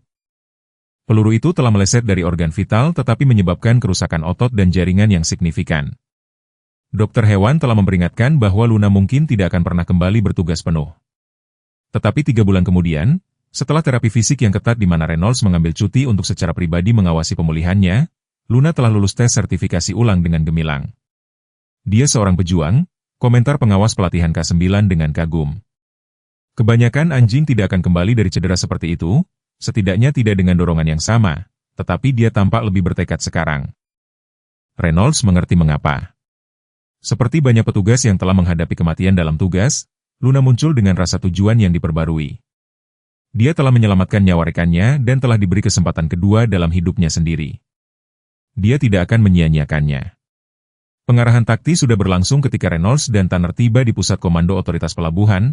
Kepala Wilson berdiri di depan peta digital pelabuhan yang menyoroti area yang sedang dicari oleh tim taktis. Mobil patroli Dawson ditemukan di sini, dia menunjuk titik di dekat kantor administrasi. Kamera keamanan menunjukkan dia memasuki gudang ini 10 menit kemudian, disertai oleh 2 pria tak dikenal. Reynolds mempelajari peta, kesadaran dingin mulai muncul. Itu gudang 19, 2 bangunan di bawah lokasi penggerbekan asli kita. Wilson mengangguk muram. Tepat. Dan menurut catatan pelabuhan, itu saat ini disewakan ke perusahaan bernama Agrid Solutions, perusahaan yang sama yang terdaftar sebagai pemilik kontainer kosong. Luna memberitahu 3 minggu lalu. Reynolds berbagi pandangan penuh arti dengan Tanner. Hubungannya tidak dapat disangkal. Apa pendekatan taktisnya? Reynolds bertanya. Naluri profesional mengambil alih? 3 titik masuk, jawab Wilson, menyoroti mereka di peta. Tim Alpha akan mengambil dermaga pemuatan utama, tim Bravo pintu masuk samping dan tim Charlie pintu masuk kantor. Kita memiliki pencitraan thermal yang menunjukkan sekitar 7 individu di dalam, salah satunya kita yakini adalah Dawson, berdasarkan ukuran tubuh dan pola gerakan. Reynolds mengangguk, pikirannya sudah bekerja melalui skenario. Bagaimana dengan Max? Unit K9 bisa sangat berharga untuk operasi ini. Wilson ragu-ragu. Apakah kau yakin? Setelah apa yang terjadi pada Luna. Max secara khusus dilatih untuk entry taktis, setelah Tanner, dan dia sudah familiar dengan aroma Dawson. Dia bisa menemukannya lebih cepat daripada kita, berpotensi mencegah korban di kedua sisi. Setelah beberapa saat mempertimbangkan, Wilson mengangguk, baiklah, Tanner, siapkan Max dan bergabunglah dengan tim Bravo. Reynolds, kau akan berkoordinasi dari pusat komando bersamaku. Reynolds mulai memprotes tetapi Wilson memotongnya. Itu perintah, Sersan, kau terlalu terlibat secara pribadi dan kau 2 minggu lagi dari pensiun. Aku tidak akan mengambil risiko kau dalam entry ini. Saat tim taktis bersiap mengenakan baju besi dan memeriksa senjata, Reynolds menarik Tanner ke samping. Max adalah anjing yang baik, tetapi dia bukan Luna. Jangan berharap dia menunjukkan pengendalian diri yang sama jika situasinya memanas. Tanner mengangguk, memahami peringatan itu. Aku akan menjaganya tetap ketat di tali sampai kita menemukan Dawson. Reynolds menyaksikan saat Max dipasangi rompi taktisnya, tingkah laku gembala Jerman berubah dari pasangan yang khawatir menjadi anjing polisi yang fokus. Telinganya berdiri tegak, posturnya waspada dan siap. Emosi yang bertentangan apapun yang mungkin dia rasakan tentang kondisi Luna telah dikesampingkan sementara, dorongan kerjanya lebih diutamakan. Anak baik, gumam Reynolds, memberikan Max tepukan singkat saat dia lewat. Temukan Dawson dan kembali dengan selamat. Saat tim taktis berangkat, Reynolds bergabung dengan Kepala Wilson di pusat komando di mana umpan langsung dari kamera tubuh petugas sedang dipantau. Ketegangan di ruangan itu terasa saat tim mengambil posisi di sekitar gudang 19. Semua tim dalam posisi, datang laporan melalui radio, menunggu perintah eksekusi. Wilson menatap Reynolds, pengakuan diam-diam atas pengalamannya, meskipun perintahnya sebelumnya membuatnya tidak berada di lapangan. Dia mengangguk pendek, eksekusi, perintah Wilson. Di monitor, pelanggaran yang disinkronkan terungkap dengan presisi yang dipraktikkan. Granat flashbang sesaat mengganggu umpan video, efek disorientasi mereka memberi tim masuk detik-detik penting keuntungan. Ketika kamera stabil, mereka menunjukkan kekacauan terorganisir dari petugas masuk taktis yang bergerak dalam formasi, mengamankan pintu, mengidentifikasi dan menahan tersangka. Pergerakan di sudut barat laut, salah satu teknisi memanggil, menyoroti tanda tangan termal di layar terpisah, individu tunggal bergerak menjauh dari tim masuk. Reynolds mencondongkan tubuh ke depan mempelajari pola gerakan. Itu Dawson. Dia mencoba mencapai pintu keluar sekunder. Di salah satu umpan kamera tubuh, Tanner dan Max tampak bergerak dengan sengaja melalui gudang. Tanner mengarahkan Max ke arah tanda tangan termal yang melarikan diri, memberikan perintah untuk melacak. Max segera menanggapi, menarik tali pengikatnya dengan tekad. Umpan dari kamera Tanner memantul saat dia mengikuti Max melalui gudang, melewati peti dan palet yang ditumpuk mirip dengan yang mereka temukan di kontainer 217. Saat mereka berbelok di sudut, sesosok muncul, Letnan Dawson mencoba membuka pintu yang aman. Polisi, berhenti. Tanner berteriak, mempertahankan cengkeramannya pada tali pengikat Max. Dawson berbalik, wajahnya berubah dengan campuran kepanikan dan pasrah. Lebih mengganggu adalah objek di tangannya. Bukan senjata tetapi detonator jarak jauh. Menjauh. Dawson berteriak, jarinya melayang di atas pelatuk. Aku akan meruntuhkan seluruh tempat ini. Reynolds merasakan darahnya menjadi dingin. Gudang itu kemungkinan berisi lebih dari sekadar peralatan komunikasi. Ancaman ledakan menunjukkan bahan peledak, mungkin menyamar sebagai kargo biasa di layar.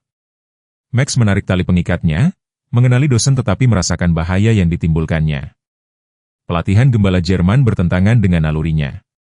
Dia mengenal Dawson sebagai sesama petugas tetapi dapat dengan jelas merasakan niat bermusuhan pria itu. Letnan, pikirkan tentang apa yang kau lakukan, kata Tanner, suaranya sangat tenang meskipun situasinya mengerikan.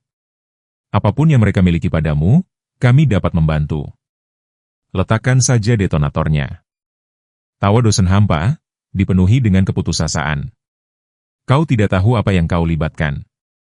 Ini lebih tinggi dari yang bisa kau bayangkan. Tatapannya tertuju pada Max. Mereka sudah mencoba mengirim pesan dengan Luna. Mungkin mereka membutuhkan yang lebih jelas. Implikasinya tidak salah lagi. Dawson mengakui perannya dalam serangan terhadap Luna. Reynolds menyaksikan dengan ngeri saat jari letnan itu mengencang pada detonator. Apa yang terjadi selanjutnya terungkap dalam hitungan detik. Max, merasakan ancaman yang akan segera terjadi, tiba-tiba menerjang ke depan dengan kekuatan sedemikian rupa sehingga tali pengikat terlepas dari genggaman Tanner. Gembala Jerman meluncurkan dirinya ke arah Dawson, bukan dalam serangan tetapi dalam manuver penjatuhan taktis, tubuhnya mengenai lengan Dawson daripada tubuhnya, menjatuhkan detonator dari tangannya sebelum dapat dipicu. Letnan itu jatuh ke belakang, Max mempertahankan pegangan terkendali di lengannya tanpa memberikan gigitan penuh. Tanner bergegas maju, mengamankan detonator dan memanggil bala bantuan saat dia memborgol petugas yang jatuh. Di pusat komando, Reynolds menghela napas yang tidak disadarinya ditahan. Anjing itu, gumamnya dengan kekaguman enggan, hampir sebaik rekannya. Wilson meremas bahunya, kelegaan terlihat dalam ekspresinya. Mari kita lihat apa yang ingin dikatakan Dawson untuk dirinya sendiri. Letnan Gregory Dawson duduk di ruang interogasi, seragamnya yang dulunya rapi sekarang kusut dan bernoda, tingkah lakunya yang biasanya percaya diri digantikan oleh ekspresi menghantui. Pergelangan tangan petugas veteran itu diborgol ke meja, lencana departemen dan senjata layanannya tidak terlihat melalui kaca satu arah. Reynolds menyaksikan saat kepala Wilson mengitari meja seperti predator, mengukur mangsa yang terluka. 23 tahun di kepolisian, kata Wilson, suaranya terdengar jelas melalui pengeras suara pemantauan. Seorang petugas yang dihormati, 2 penghargaan atas keberanian, dan kau membuang semuanya. Untuk apa, Greg, uang? Tatapan Dawson tetap tertuju pada meja. Kau tidak mengerti, gumamnya. Tidak ada dari kalian yang mengerti apa yang kau hadapi. Reynolds merasakan amarah dingin tumbuh di dadanya. Pria ini, seseorang yang telah bekerja dengannya selama lebih dari 1 dekade, seseorang yang telah dia percaya hidupnya dalam beberapa operasi, telah mengatur upaya pembunuhan terhadap Luna, telah menggunakan ular piton sebagai senjata pembunuhan terhadap seekor anjing polisi yang telah melayani departemen dengan setia selama 9 tahun. Aku perlu berbicara dengannya, Reynolds memberitahu petugas pemantauan. Kepala mengatakan untuk menunggu. Aku tidak meminta izin, sela Reynolds, sudah bergerak menuju pintu ruang interogasi. Wilson mendongak terkejut saat Reynolds masuk, tetapi sesuatu dalam ekspresinya pasti menyampaikan tekadnya. Setelah ragu sejenak, dia mengangguk dan mundur, menyerahkan lantai kepada petugas K9 senior. Reynolds mengambil tempat duduk di seberang Dawson, tidak mengatakan apapun untuk waktu yang lama. Keheningan membentang di antara mereka, dipenuhi dengan tuduhan tak terucapkan. Akhirnya, dosen mengangkat matanya untuk bertemu dengan tatapan Reynolds. "Bagaimana dengan anjing itu?" tanyanya, suaranya nyaris tak terdengar. "Namanya Luna," jawab Reynolds dingin, "dan dia akan selamat, bersama dengan anak-anak anjingnya yang belum lahir." "Bukan karena kau." Ekspresi terkejut melintas di wajah dosen mendengar penyebutan anak-anak anjing, tetapi dia dengan cepat menutupinya. "Aku tidak pernah ingin anjing-anjing itu terluka," katanya. "Itu bukan keputusanku." "Tapi kau ikut saja," balas Reynolds. "Kau membantu mereka menanam ular piton sialan, Greg, untuk membunuh rekanku." Dia mencondongkan tubuh ke depan, tangan rata di atas meja. "Aku ingin tahu kenapa." Ketegaran dosen sedikit retak. "Mereka memiliki putriku, Jack, Sophie-ku. Mereka sudah memilikinya selama 6 bulan. Suaranya pecah. "Mereka mengambilnya dari kampus kuliahnya.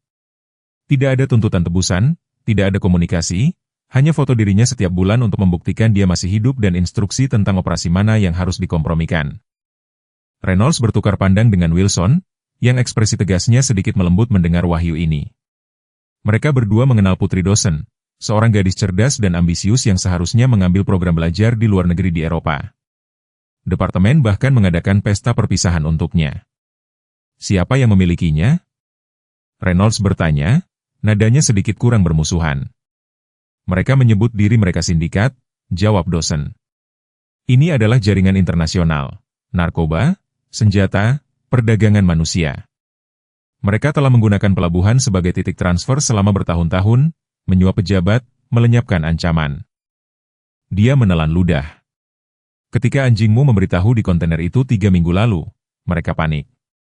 Seharusnya itu tidak menjadi bagian dari penggerebekan. Itu adalah pusat komunikasi mereka yang mengendalikan pengiriman di sepanjang pantai timur. Dan mereka menyuruhmu untuk menyingkirkan Luna," Reynolds menyimpulkan. Dosen mengangguk dengan sedih. "Mereka mengatakan, jika aku tidak melakukannya, Sophie akan mengalami kecelakaan. Aku mencoba melakukannya dengan cara yang tidak dapat dilacak kembali ke departemen, menggunakan Whitley sebagai kambing hitam, membuatnya tampak seperti serangan binatang. Aku tidak pernah," suaranya menghilang. "Tidak pernah apa?" Reynolds menekan, "bahwa Luna mungkin selamat, bahwa kita akan menghubungkannya kembali kepadamu, bahwa dia hamil," bisik dosen. "Ya Tuhan, Jack, aku bukan monster, aku mencoba menyelamatkan putriku." Reynolds berdiri tiba-tiba, berbalik untuk mengendalikan amarahnya. Sebagian dari dirinya, ayah yang telah kehilangan putrinya sendiri karena kanker 10 tahun yang lalu, memahami keputusasaan dosen. Tetapi bagian lain, rekan yang telah menyaksikan Luna berjuang untuk bernapas dalam cengkeraman ular piton itu, tidak bisa memaafkan pengkhianatan itu. "Di mana Sophie sekarang?" tanya Wilson, melangkah kembali ke dalam percakapan. "Aku tidak tahu persisnya," dosen mengakui, "tetapi aku memiliki koordinat untuk titik jatuh mati dan aku tahu mereka akan segera memindahkannya. Itulah mengapa bahan peledak di gudang itu ada. Mereka membersihkan semua bukti sebelum pengiriman besar tiba minggu depan." Wilson mengeluarkan teleponnya, sudah mengetik perintah ke tim taktisnya. "Aku ingin koordinat itu, Greg, dan setiap nama yang kau miliki. Jika informasimu membantu kami menemukan Sophie dan menutup operasi ini, itu akan dicatat dalam hukumanmu." Saat dosen mulai memberikan rincian, Reynolds keluar dari ruang interogasi, pikirannya berpacu. Wahyu bahwa dosen telah dipaksa daripada dikorupsi tidak mengurangi penderitaan Luna, tetapi itu mengubah sifat penyelidikan mereka.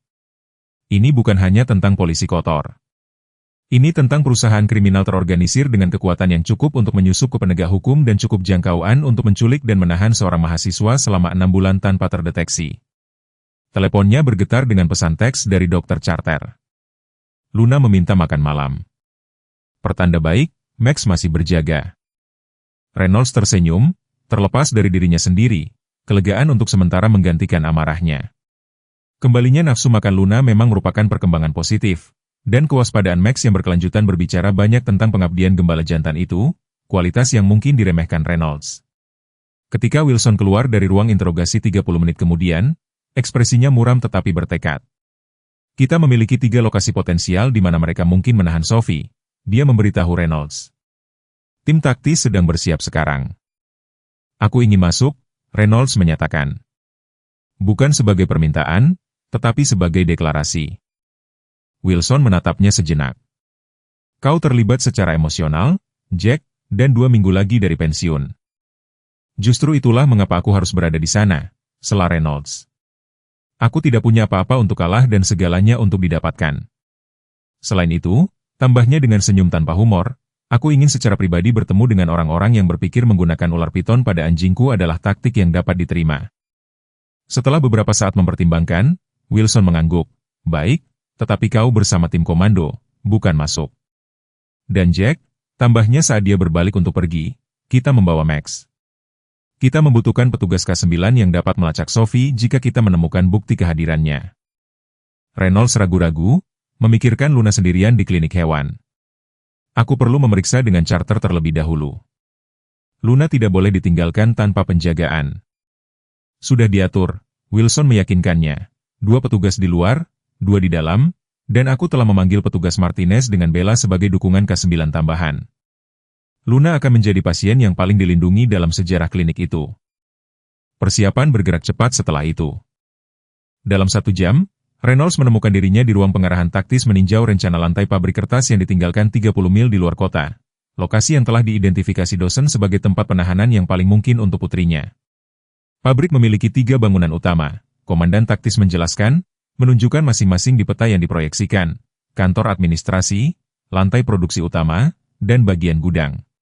Berdasarkan informasi Dawson, mereka kemungkinan menahan Sophie di bagian administrasi, yang memiliki beberapa kamar yang dapat berfungsi sebagai sel penahanan yang aman. Saat tim membahas titik masuk dan rencana darurat, pikiran Reynolds kembali ke Luna. Bayangan dirinya berjuang dalam gulungan ular piton telah digantikan oleh yang lebih baru, lebih penuh harapan. Luna pulih, dikelilingi oleh anak-anak anjingnya di masa depan.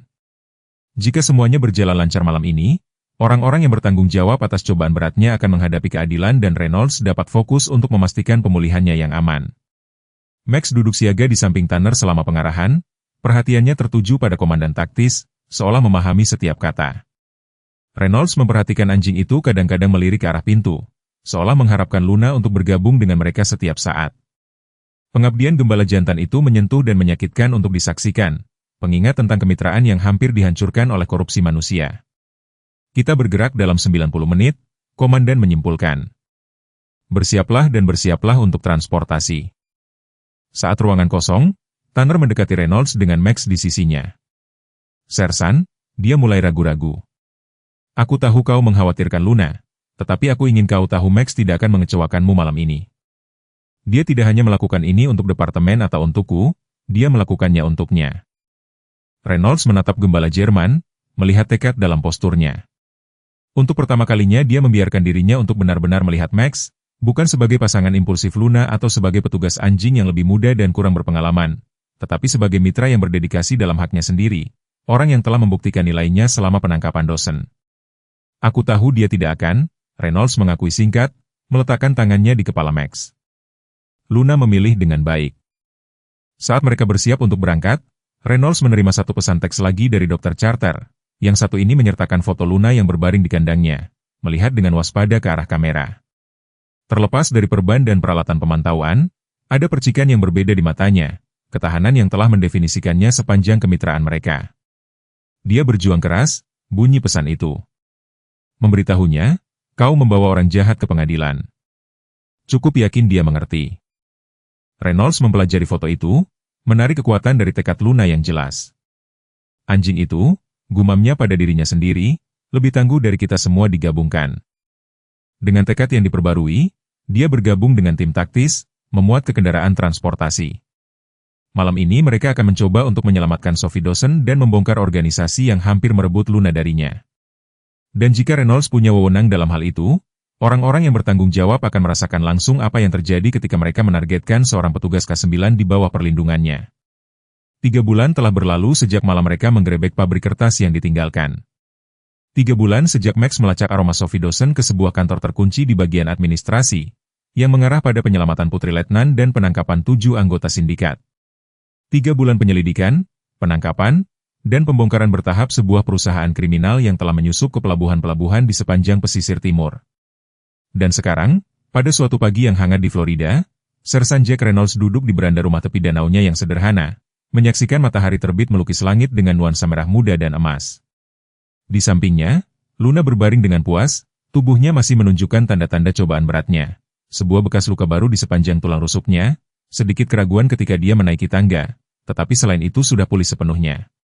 Di kakinya, sekelompok 5 anak anjing German Shepherd bergulingan dan bermain, gerakan kikuk mereka membawa senyum ke wajah Reynolds yang telah lama terkena cuaca. Lihat mereka, pergi, gumamnya, sambil menyesap kopinya. Mendapatkan kepintaran ibu mereka dan energi ayah mereka. Tuhan tolong siapapun yang ditugaskan sebagai pawang mereka. Ekor Luna berdebam di papan beranda sebagai tanda setuju, mata cerdasnya melacak tingkah laku anak-anak anjing dengan kewaspadaan seorang ibu. Pada usia 8 minggu, mereka sudah menunjukkan kepribadian yang berbeda. Si pemberani yang selalu memimpin penjelajahan, si pemikir yang mempelajari situasi sebelum bertindak, si sosial yang terus-menerus mencari perhatian dari manusia dan sesama anak anjing. Suara ban di atas kerikil mengumumkan seorang pengunjung. Telinga Luna menajam tetapi dia tetap santai, mengenali mesin yang familiar. Beberapa saat kemudian, mobil patroli petugas Ethan Tanner berhenti di jalan masuk, siluet khas Max terlihat di kursi belakang. Tepat waktu, kata Reynolds sambil memeriksa jam tangannya. Ini telah menjadi rutinitas hari Minggu mereka dalam beberapa minggu sejak pensiun Reynolds secara resmi dimulai. Tanner membawa Max untuk berkunjung sambil mereka membahas perkembangan kasus yang sedang berlangsung sambil minum kopi. Saat Tanner melepaskan Max dari kendaraan, anjing gembala jantan itu melompat naik ke tangga beranda dengan kegembiraan yang hampir tidak terkendali. Dia berhenti dengan hormat untuk menyapa Reynolds sebelum mengalihkan perhatiannya ke Luna, dengan lembut menyentuh lehernya sebelum dikerumuni oleh keturunannya. Reynolds tidak pernah berhenti kagum dengan transformasi Max di sekitar keluarganya. Anjing yang sama yang tanpa rasa takut menangani tersangka bersenjata menjadi sangat lembut dengan anak-anak anjing, membiarkan mereka memanjatnya dan menarik telinganya tanpa keluhan. Selamat pagi, Sersan, sapa Tanner, menaiki tangga dengan sebuah map terselip di bawah lengannya. Atau haruskah saya katakan warga sipil sekarang? Reynolds mendengus. 35 tahun sebagai sersan tidak hilang dalam 3 bulan. Nak, duduklah. Kopi masih panas. Tanner duduk di kursi goyang yang berdekatan, menerima cangkir yang ditawarkan. Mendapatkan laporan akhir tentang kasus sindikat, katanya, meletakkan map di atas meja kecil di antara mereka. Kupikir kau ingin melihatnya, meskipun kau secara resmi sudah tidak bertugas. Reynolds mengangguk menghargai. Meskipun sudah pensiun, dia tetap terlibat secara tidak resmi dalam kasus ini. Pengalaman dan wawasannya terbukti berharga saat departemen mengurai jaringan rumit koneksi kriminal. Kepala Wilson cukup pintar untuk tidak sepenuhnya mengeluarkannya dari lingkaran, mengetahui taruhan pribadinya dalam melihat keadilan ditegakkan untuk Luna. Berapa total akhirnya? Tanya Reynolds, membuka map. 23 penangkapan di 4 negara bagian, lapor Tanner, termasuk 3 pejabat pelabuhan yang korup dan seorang agen bea cukai. Dia telah memberi kami penghargaan karena mengganggu sekitar 60% lalu lintas opioid sintetis ke Tenggara. Reynolds bersiul rendah. Tidak buruk untuk kasus yang dimulai dengan seekor anjing yang kebingungan di dalam sebuah peti kemas kosong. Bukan sembarang anjing, koreksi Tanner, mengangguk ke arah Luna, petugas K9 terbaik dalam sejarah departemen, menurut penghargaan yang diajukan Kepala Wilson. Reynolds merasakan gelombang kebanggaan akan hal itu. Tindakan Luna tidak hanya mengungkap operasi kriminal besar tetapi juga menyelamatkan banyak nyawa dengan mencegah obat-obatan itu mencapai jalanan. Bahkan di minggu-minggu terakhirnya sebelum pensiun, dia tetap setia pada panggilannya. Dan Dawson? Tanya Reynolds, nadanya lebih suram. Pengkhianatan letnan itu masih menyengat, meskipun memahami keadaannya telah melembutkan sebagian amarahnya. 10 tahun dengan kemungkinan pembebasan bersyarat setelah 5 tahun, kata Tanner. Jaksa mempertimbangkan kerjasamanya dan situasi putrinya. Sophie semakin baik, masih dalam terapi, tetapi dia berencana untuk kembali ke perguruan tinggi semester depan. Reynolds mengangguk, menganggap hukuman itu adil. Dawson telah membuat pilihan yang buruk, tetapi dia adalah seorang ayah yang berusaha menyelamatkan putrinya, sesuatu yang Reynolds dapat pahami dengan sangat baik, karena telah kehilangan putrinya sendiri bertahun-tahun yang lalu. Beberapa malam dia masih bertanya-tanya apa yang mungkin telah dia lakukan dalam posisi Dawson. Dan bagaimana dengan para pembuat onar ini? Tanya Tanner, tersenyum ketika salah satu anak anjing mencoba memanjat celananya. Sudahkah kau memutuskan mana yang akan bergabung dengan program K9? Semuanya, Reynolds menegaskan. Kepala Wilson menyetujuinya minggu lalu. Mereka akan memulai pelatihan dasar pada usia 4 bulan, kemudian pelatihan khusus berdasarkan bakat mereka. Dia meraih untuk membelai kepala Luna. Ibu mereka akan membantu dengan tahap awal. Tampaknya pantas dia harus melatih generasi berikutnya. Luna secara resmi pensiun bersama Reynolds, tetapi departemen telah mengatur agar dia berpartisipasi dalam program pelatihan, peran yang akan membuatnya tetap terlibat sambil menghormati keterbatasan fisiknya. Setelah serangan ular piton, Max, sementara itu, telah dipromosikan menjadi petugas K9 utama. Tindakannya selama penggerebekan gudang dan penyelamatan Sophie Dawson membuatnya mendapatkan pengakuan dari departemen. Kau tahu, kata Tanner, menyaksikan Max dengan main-main menggiring salah satu anak anjing kembali ke kelompok, dulu kupikir Max hanyalah orang yang gegabah dengan pelatihan yang baik. Tetapi beberapa bulan terakhir ini melihatnya bersama Luna dan anak-anak anjing menangani kasus ini, dia telah menunjukkan kedalaman yang tidak pernah kuharapkan. Reynolds tersenyum, mengingat perjalanannya sendiri yang serupa dengan Luna. Anjing-anjing ini, katanya dengan serius, mereka memiliki lebih banyak hati daripada kebanyakan orang yang kutemui mengenakan lencana. Lebih banyak kesetiaan, lebih banyak keberanian. Dia menyesap kopinya sambil menatap ke arah danau. Luna pernah terkena peluru untukku. Pernahkah aku menceritakan kisah itu padamu? Tanner bersandar di kursinya. Belum, Pak, aku ingin mendengarnya jika kau bersedia berbagi. Saat Reynolds menceritakan kisah keberanian Luna selama penggerbekan narkoba yang salah, dia menemukan bahwa ingatan-ingatan itu tidak lagi membawa ketajaman ketakutan yang sama. Waktu dan perspektif telah mengubahnya menjadi sesuatu yang lain, sebuah bukti ikatan luar biasa antara pawang dan mitra K9. Pagi itu berlalu dengan menyenangkan, percakapan mengalir dari detail kasus ke gosip departemen, ke promosi Tanner baru-baru ini menjadi pengawas unit K9. Sepanjang itu, Luna tetap berada di kaki Reynolds, sesekali bangkit untuk memeriksa anak-anaknya, tetapi selalu kembali ke tempatnya di samping mitra lamanya. Ketika Tanner akhirnya bersiap untuk pergi, berjanji untuk kembali pada hari Minggu berikutnya, Reynolds mengantarnya ke mobilnya, Max berlari di samping mereka, setelah perpisahan yang enggan dengan Luna dan anak-anak anjing. Kau tahu, kata Reynolds ketika Tanner membuka pintu mobil untuk Max, kadang-kadang Tuhan menempatkan seorang malaikat dalam mantel berbulu hanya untuk mengingatkan kita apa arti kesetiaan yang sebenarnya. Tanner tersenyum, mengenali salah satu filosofi khas Reynolds yang bersahaja. Aku percaya kau benar tentang itu, Sersan. Setelah mereka pergi, Reynolds kembali ke beranda, duduk kembali di kursinya. Luna memanjat dengan susah payah untuk berbaring di sampingnya. Kepalanya bersandar di pangkuannya dalam gerakan familiar yang membentang 9 tahun kebersamaan mereka. Kita melakukan yang baik, nak, gumamnya, membelai moncongnya yang beruban. Benar-benar baik. Anak-anak anjing akhirnya kelelahan, menumpuk menjadi tumpukan bulu di lantai beranda. Reynolds memperhatikan mereka tidur, warisan hidup dari dua anjing luar biasa ini, dan merasakan kesinambungan yang mendalam. Meskipun dia dan Luna telah mencapai akhir pengabdian resmi mereka, dampak mereka akan terus berlanjut melalui kehidupan baru ini, pelindung dan mitra masa depan ini yang akan meneruskan semangat dedikasi mereka.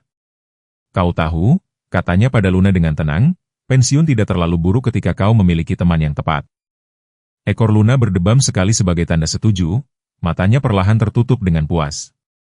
Di belakang mereka, danau berkilauan di bawah sinar matahari pagi dan di depan mereka membentang hari-hari tanpa beban jadwal dan keadaan darurat, hari-hari yang telah mereka peroleh melalui tahun-tahun pengabdian yang setia. Reynolds melihat keluar propertinya pada pemandangan damai di depannya dan tahu dengan kepastian mutlak bahwa, bahkan setelah 35 tahun bekerja sebagai polisi, hak istimewa terbesar dalam karirnya adalah kemitraan dengan anjing luar biasa yang sekarang beristirahat di sisinya. Kemitraan yang telah melewati peluru dan penjahat dan, baru-baru ini, lilitan mematikan seekor ular piton. Terima kasih, bisiknya kepada Luna, kata-kata yang dimaksudkan untuknya saja, untuk segalanya. Di bawah sinar matahari Florida yang hangat, dikelilingi oleh kehidupan baru dan kesetiaan lama, Jack Reynolds mendapati dirinya menantikan hari esok untuk pertama kalinya dalam bertahun-tahun, hari esok yang, berkat seekor German Shepherd yang luar biasa dan pasangannya yang sama luar biasanya, berjanji untuk dipenuhi dengan tujuan dan persahabatan selama bertahun-tahun yang akan datang. Ketika musim gugur kehidupan tiba, kita memahami apa yang benar-benar penting. Seperti Sersan Reynolds, banyak dari kita telah melewati badai, kehilangan orang yang dicintai, menghadapi ketidakpastian pensiun dan mempertanyakan tujuan kita ketika karir berakhir. Tetapi kisahnya mengingatkan kita bahwa kesetiaan tidak pernah pensiun. Luna dan Max menunjukkan kepada kita bahwa bahkan ketika tubuh semakin tua dan bekas luka menumpuk, kapasitas hati untuk pengabdian hanya semakin dalam seiring waktu. Ingat bagaimana Reynolds berkata, kadang-kadang Tuhan menempatkan seorang malaikat dalam mantel berbulu hanya untuk mengingatkan kita apa arti kesetiaan yang sebenarnya. Itulah kebenaran yang diakui oleh banyak dari kita. Apakah itu hewan peliharaan yang setia, pasangan selama 40 tahun, atau teman-teman yang telah berdiri di samping kita melalui badai kehidupan. Ular piton yang mengancam Luna mewakili semua tantangan tak terduga yang menghadang kita di tahun-tahun emas kita. Masalah kesehatan, masalah keluarga, hilangnya kemandirian. Namun Reynolds mengajari kita bahwa dengan keberanian dan teman yang tepat, kita dapat mengatasi cobaan ini dan menemukan tujuan baru. Saat anak-anak anjing itu bermain di kakinya, kita diingatkan bahwa warisan kita berlanjut melalui mereka yang telah kita bimbing, cintai, dan lindungi. Bahkan di masa pensiun, kisah kita belum selesai. Itu baru memasuki bab yang paling bermakna.